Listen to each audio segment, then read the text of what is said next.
Hello everyone, we're about to see probably the most important structures of ancient Egypt, Djoser's step pyramid complex, a true symbol of Saqqara. It's impossible to overestimate the importance of the mortuary complex of Djoser. Numerous innovations introduced by his famous architect Imhotep were to serve as an inspiration for future generations. The monumental stone walls are a true testament of Djoser, who was the first to use stone in monumental architecture, in a dressing of which the Egyptians soon achieved true perfection. I'll show you rare footage of the site. We'll see how the Egyptian Old Kingdom was born and how here in Saqqara the age of the pyramids began. Let's go!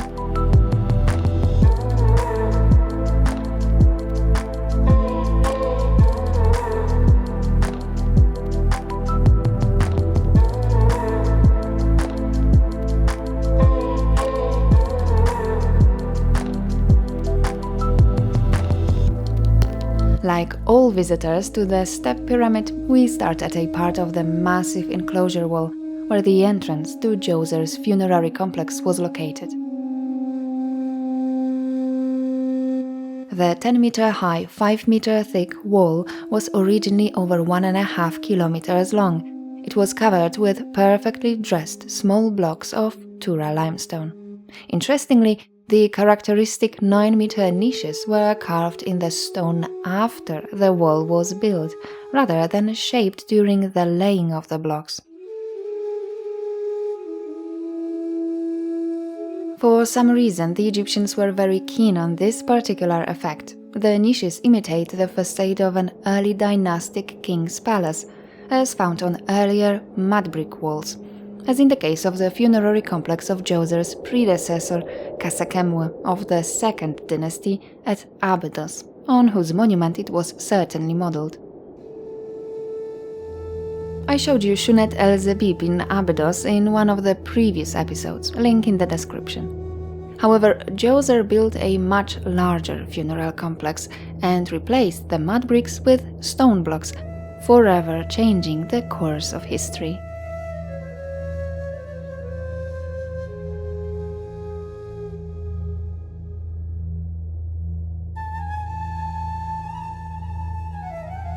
Despite many fake and symbolic gates, there was only one actual entrance, above which we see a stone imitation of wooden beams. This is another reference to the architecture of the royal palace. The passage is only 1 meter wide, so it's no wonder that the walls here are polished. I don't know how many times I have brushed against these stones.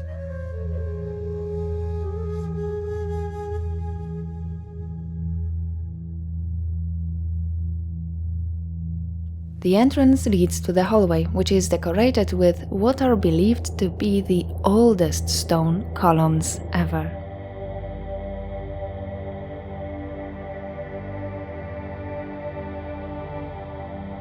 The colonnade comprises 40 fasciculated columns, each joined to the side wall by means of small connecting walls.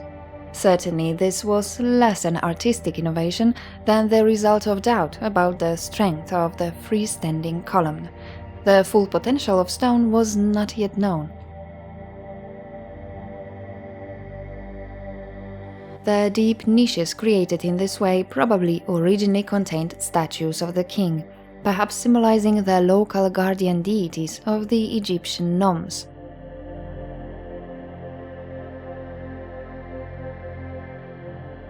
It's been suggested that the columns may symbolize the provinces of Upper and Lower Egypt, nomes, which numbered about 40 at this time, before the unification of Egypt, probably by the first ruler of the 1st dynasty, Narmer, in the 31st century BC, only 400 years before Djoser. The nomes were independent city-states.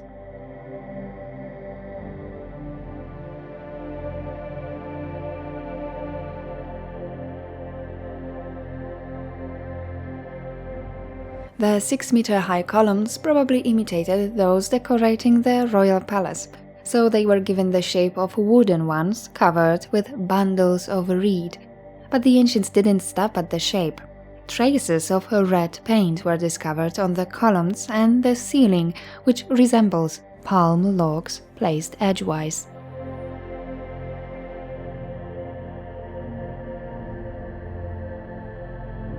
This almost experimental, pioneering stone building gives us an insight into the traditional early dynastic architecture of the Egyptians, of which there is practically no trace anymore due to the impermanence of the materials. Interestingly, the slightly different capitals of the columns were covered with darker brown paint. It's believed that in this way ancient Egyptians wanted to recreate reinforcing leather skins tied over the fanning heads of the reeds.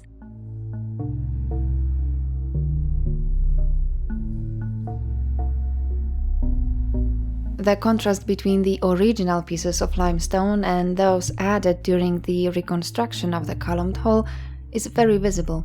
The excavation and reconstruction of the Djoser complex lasted 60 years and was the work of the French architect and Egyptologist Jean-Philippe Lauer, who in 1926 found it badly damaged and mostly covered with desert sands. These limestone fragments were found not only here but throughout the necropolis, often as incorporated elements of later buildings. We see how many of them haven't been found. And it's a real miracle that these oldest stone buildings in Egypt have largely survived, especially since Saqqara was a popular burial ground from early dynastic times until late antiquity.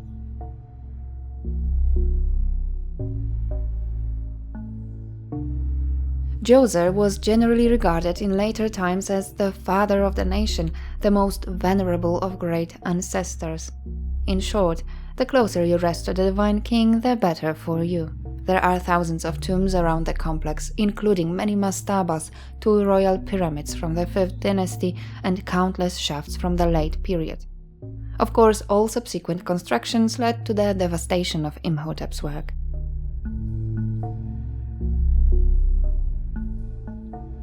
I'm in a huge open space called the South Court, where the famous pharaoh race took place as part of the Heb-Sed festival.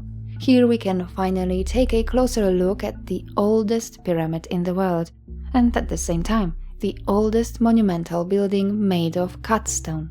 In a moment, we'll walk around the pyramid and see the buildings surrounding it. But first, let's go inside. Although the opening of underground corridors for tourists was ceremoniously announced in 2020, they are available for a very high fee to small organized groups with a guide, and filming is still prohibited.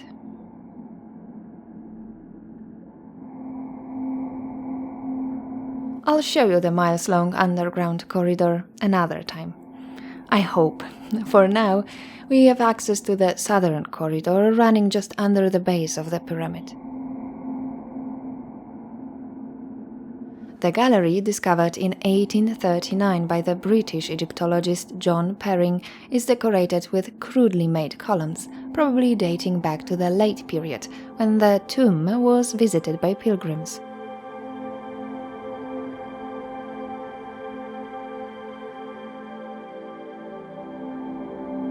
The corridor ends at an almost 30-meter deep pit, 7 by 7 meters wide. At its bottom there's a granite chamber consisting of massive blocks. It could have housed the sarcophagus with Djoser's body. It is closed at the top with a granite plug. Scarce remains of several mummies from the late and Ptolemaic periods and even from early Christian times were found here. When explorers arrived here in the 19th century, the bottom of the pit was completely covered with debris from the ceiling, crumbling due to earthquakes. Ancient engineers used 8-meter-long wooden beams to support the stonework above the burial chamber. These beams come from the first phase of the tomb's construction, that's from the original mastaba.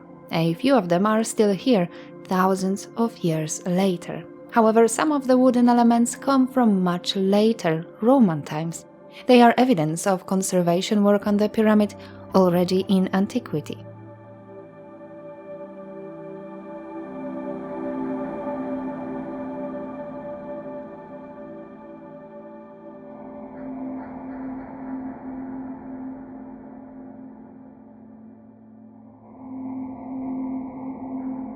According to archaeologists, the superstructure of the tomb in the first original phase was an 8-meter-high mastaba, which was gradually expanded. 3 more floors were added, thus creating the first pyramid.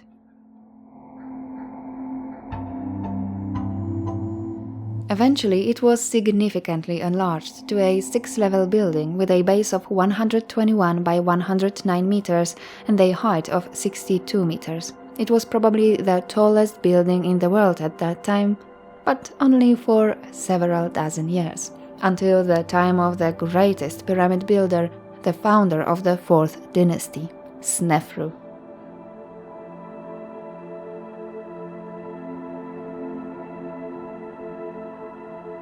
Djoser or Djoser, whose Horus name was Nedjeriket, divine of body, was probably the son of the last ruler of the 2nd dynasty, Kasekemwe, and Queen Imhotep. He reigned for at least 19 years in the 27th century BC from Memphis, which most likely became the capital of the empire under his rule, as evidenced by the king's tomb in the Memphite necropolis, as all earlier rulers chose the El-Kab, ancient cemetery in Abydos. We know very little about Djoser's times. He is credited with the administrative reorganization of the country. Appointed royal officials took control of the nomes in his time. The pharaoh exercised full control over the 2 lands as the actual owner of their wealth and inhabitants. The enormous resources that flowed into the palace enabled him to carry out such large-scale construction projects. Egypt, at the threshold of the Old Kingdom, enjoyed stability and prosperity and entered the era of the pyramids, the Golden Age, which would reach its peak under the rule of Snefru, Khufu and Khafre of the 4th dynasty.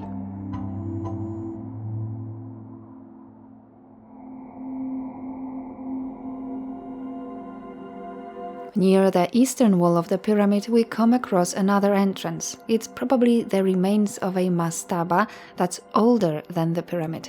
The passage to mastaba's underground galleries was used by robbers who wanted to break into the pharaoh's burial chamber.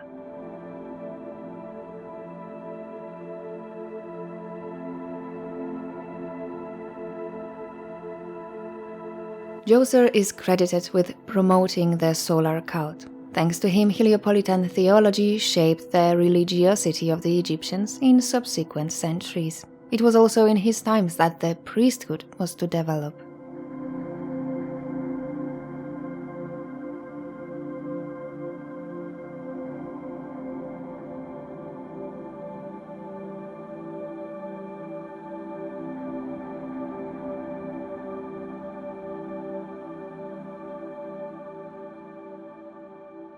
Within the walls, there were several courts, ceremonial facilities and warehouses. Near the entrance to the complex, we come across the beautifully reconstructed buildings by Lauer of the Heb-Sed court.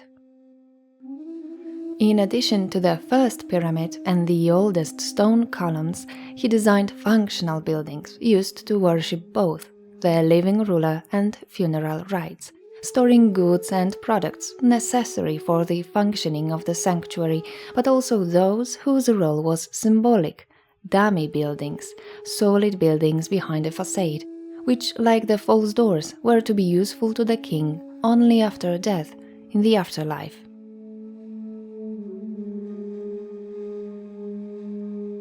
Right now we are looking at such structures for the exclusive use of Djoser's Ka, with impressive facades that seem to faithfully reflect the appearance of early dynastic Egyptian chapels.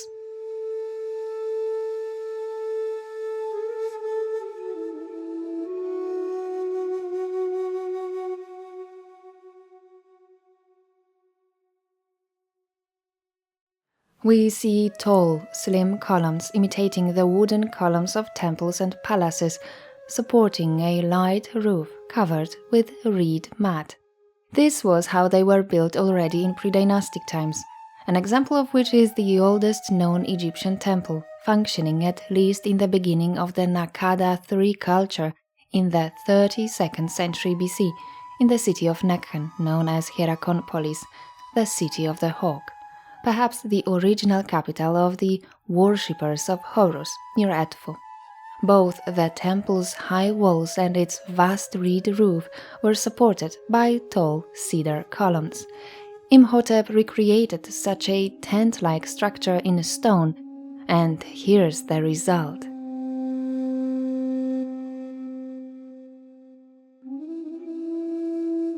What was the purpose of the Heb-Sed court? The Sed festival was the greatest celebration of kingship in ancient Egypt. Its origins date back to pre-dynastic times and lasted until the Ptolemaic period.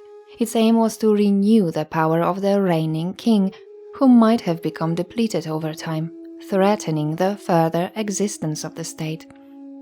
These celebrations probably replaced the much older ritual of killing an old, infirm ruler who was a burden to his subjects. During the festival, the symbolic death of the pharaoh and his recoronation were played. The king became his own successor during Heb-Sed. Sed is another name for the dog-headed funerary deity, Web-Wawet, originally worshipped at Abydos. Traditionally, the festival was celebrated in the 30th year of the king's reign. 30 years signified a generation for the Egyptians. Then the festival was repeated every 3 years.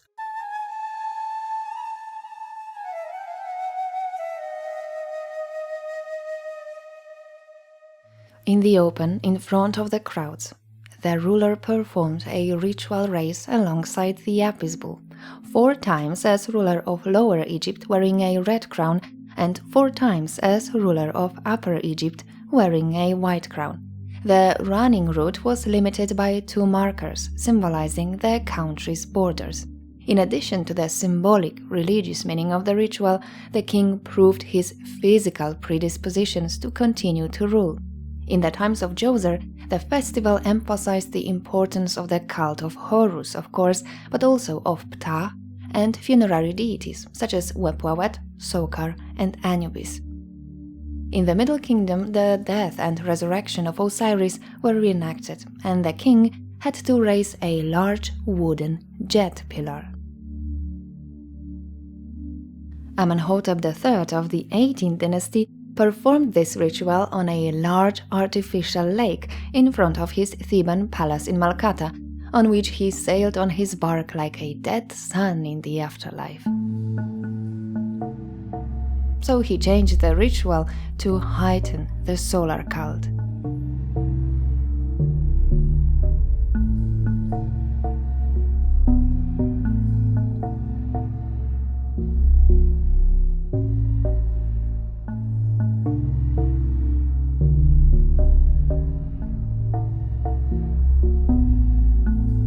This graffiti was made by tourists visiting the complex in the Ramessid times of the New Kingdom, for whom the pyramid erected 1,300 years earlier was an ancient monument.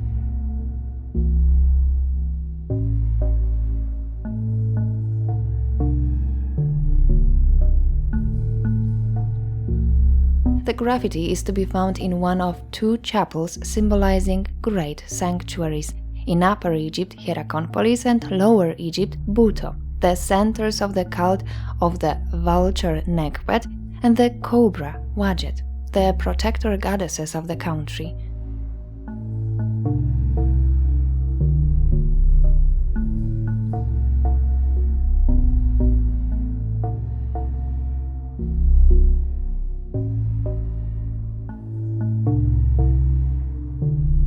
Capitals with an open lotus flower, made in stone probably for the first time, will become one of the symbols of Egyptian architecture.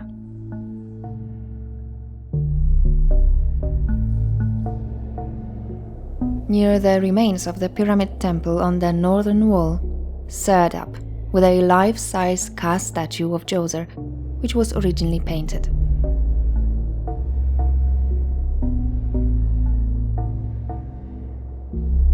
These 2 small holes allowed pilgrims to look into the face of the pharaoh.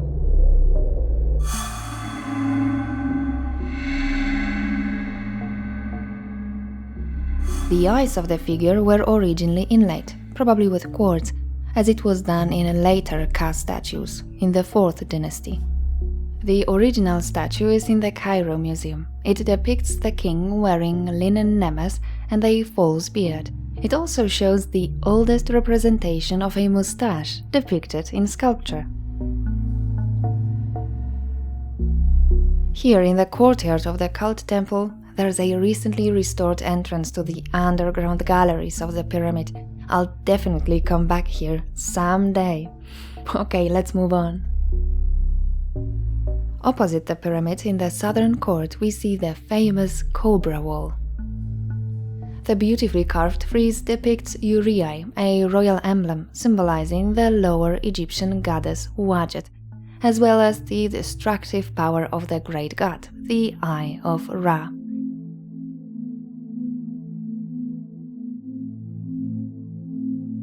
Behind this wall there's a mysterious structure, a large so-called southern tomb, 28-meter deep shaft from the times of the 3rd dynasty.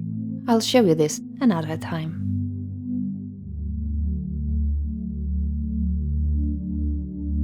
The wall is decorated with a false door motif, an indispensable element of Old Kingdom tombs.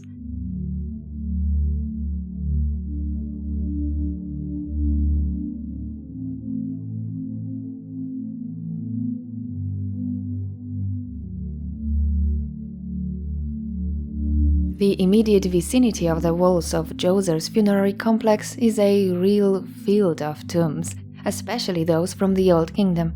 There's a lot to explore. I'll be back here soon to show you more.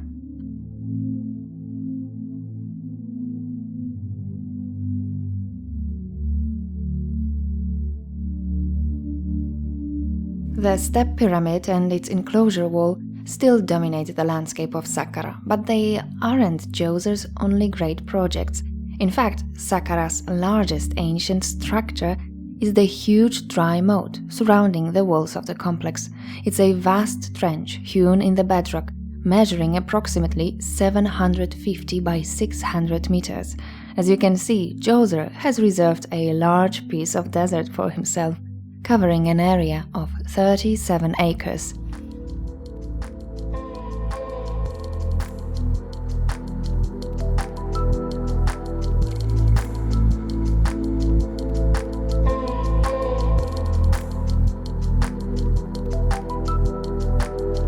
But Djoser wasn't the first here. Early dynastic mastabas, destroyed in the 5th dynasty, adjoined the dry moat from the south. Saqqara is a very old necropolis. Djoser moved the capital to the large and important city of Memphis, which had been operating for hundreds of years, and which would soon become the largest city in the world, made famous by the Great Pyramids built by Djoser's successors. Thank you for watching. If you enjoy our historical adventures and want to help me continue this, please join my Patreon community, link below the video.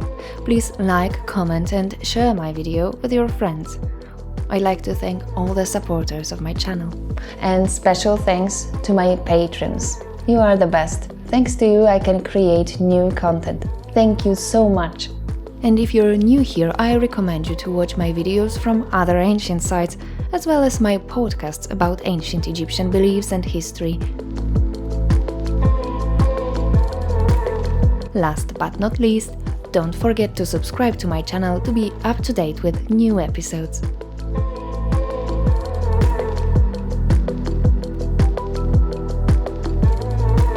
And see you on another ancient site.